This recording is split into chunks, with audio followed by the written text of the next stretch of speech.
Iran और Israel के बीच 13 जून 2025 से शुरू हुआ सैन्य संघर्ष 12 दिन बाद 24 जून को युद्ध विराम के साथ समाप्त हुआ।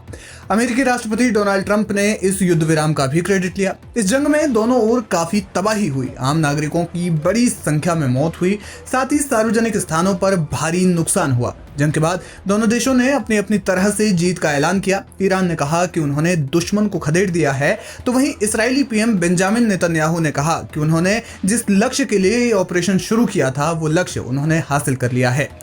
लेकिन इसी बीच ईरान को लेकर अमेरिकी राष्ट्रपति डोनाल्ड ट्रंप ने बड़ी बात कही है। उन्होंने ईरान को एक स्मार्ट देश बताया। दरअसल Trump North Atlantic Treaty Organisation यानी नेटो के शिखर सम्मेलन में शामिल हुए, जहां उन्होंने प्रेस कॉन्फ्रेंस में ईरान को एक स्मार्ट देश बताया और ये भी कहा कि इस जंग में इसराइल को काफी नुकसान हुआ है।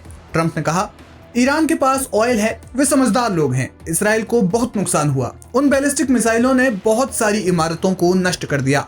Look, you know, they've got a country and they've got oil and they're very smart people and they can come back. Israel got hit very hard, especially the last couple of days. Israel was hit really hard. Those ballistic missiles, boy, they took out a lot of buildings and they've been great. Bibi Netanyahu should be very proud of himself. And they've really been great. But they're not going to be building bombs for a long time. माना जा रहा है कि Trump का ये बयान उस दावे की पुष्टि है जिसमें ये कहा जा रहा था कि सीज फायर की शुरुआत इसराइल की ओर से हुई। हालांकि इस बयान के ये भी अर्थ निकाले जा रहे हैं कि ईरान को गंभीरता का एहसास है। जानकार मानते हैं कि ट्रंप का ये स्वीकार करने वाला बयान बेहद महत्वपूर्ण है, क्योंकि इससे ये जाहिर होता है कि हालिया संघर्ष में इसराइल को वास्तविक और भारी नुकसान पहुंचा है।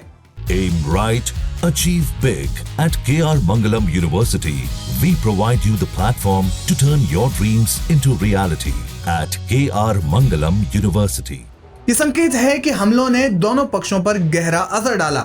उन्होंने कहा कि यह संघर्ष स्कूल यार्ड की लड़ाई जैसी है। बच्चे तुरंत लड़ते हैं लेकिन कुछ मिनट बाद थक भी जाते हैं। हालांकि इस दौरान उन्होंने कड़ी भाषा का भी इस्तेमाल किया। युद्ध की शुरुआत 13 जून को इसराइल के ऑपरेशन राइजिंग लॉयन के तहत ईरान के परमाणु और सैन्य ठिकानों पर हमले के साथ हुई। इसराइल का दावा था कि ईरान का परमाणु कार्यक्रम उसके लिए अस्तित्व का खतरा है। इजरायली वायुसेना ने बड़ी संख्या में लड़ाकू विमानों का उपयोग कर नतांज, फोर्डो और इस्फहान जैसे परमाणु स्थलों पर हमले किए। जवाब में ईरान ने इसराइल पर 550 बैलिस्टिक मिसाइलें और 1000 ड्रोन दागे, जिनमें से कई को इसराइल ने रोक लिया। इसके बाद संघर्ष लगातार बढ़ता गया और फिर अमेरिका ईरान आमने सामने हो गए। जहां अमेरिका ने ईरान के 3 परमाणु ठिकानों पर हमला किया, तो वहीं ईरान ने भी मिडिल ईस्ट में अमेरिका के सबसे बड़े एयरबेस अल उदैद एयरबेस पर हमला किया। ईरान की इस जवाबी कार्रवाई के बाद युद्ध लगभग समाप्ति की ओर पहुंचा और दोनों के बीच सीज फायर हो गया। 24 जून को ट्रंप ने घोषणा की कि दोनों देश 12 घंटे के लिए युद्ध विराम पर सहमत हुए, जिसके बाद युद्ध आधिकारिक रूप से समाप्त हो गया। हालांकि तेहरान में विस्फोटों की खबरों ने इस युद्ध विराम के टूटने की पुष्टि की। ईरानी राष्ट्रपति मसूद पेजेश्कियान ने कहा कि उनका देश युद्ध विराम के लिए प्रतिबद्ध है, बशर्ते इसराइल पहले इसे न तोड़े। इस युद्ध ने मध्य पूर्व में अस्थिरता बढ़ा दी है। ईरान समर्थित हूती विद्रोहियों ने रेड सी में अमेरिकी जहाजों पर हमले की धमकी दी, जबकि रूस ने ईरान का समर्थन करते हुए मध्यस्थता की पेशकश की। फिलहाल मिडिल ईस्ट में एक तनावपूर्ण शांति है।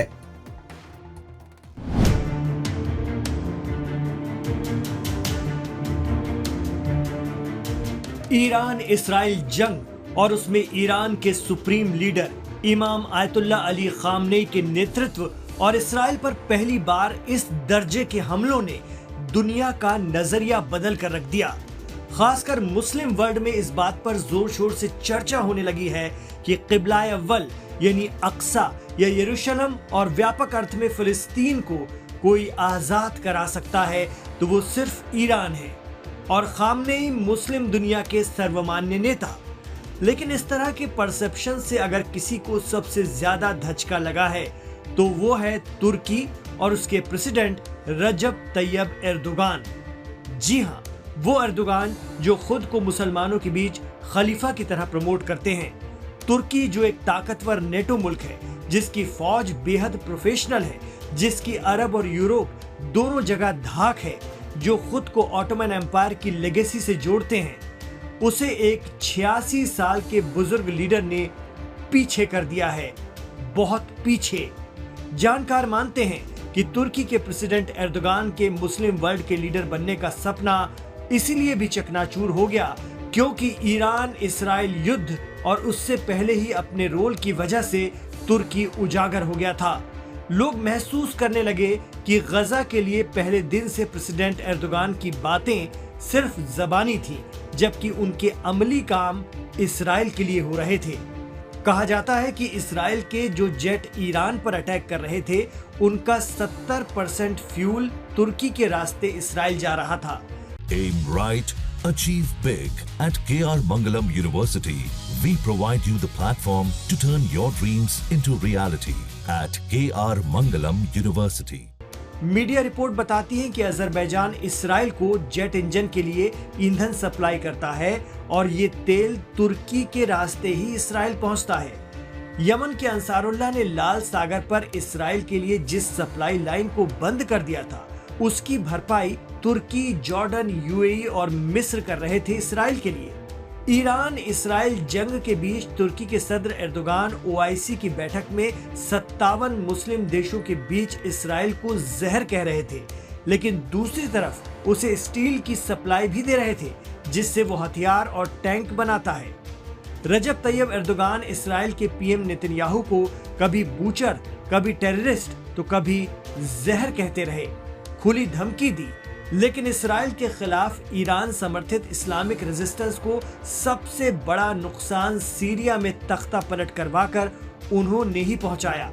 हालात ये बने कि सीरिया में तुर्की समर्थित ऐसी हुकूमत बैठी है जिसने आते ही कहा कि वो इसराइल के खिलाफ अपनी जमीन का इस्तेमाल नहीं होने देंगे।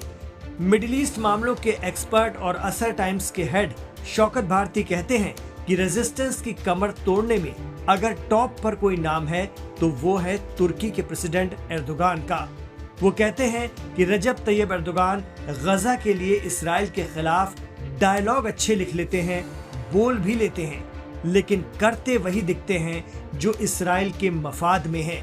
सोशल मीडिया पर लोग कह रहे हैं कि यही वजह है कि एर्दोगान 12 दिन की जंग के बाद दुनिया भर के मुसलमानों की नजर से उतर गए हैं और इस वक्त लोगों में खामनेई का खुमार सिर चढ़कर बोल रहा है।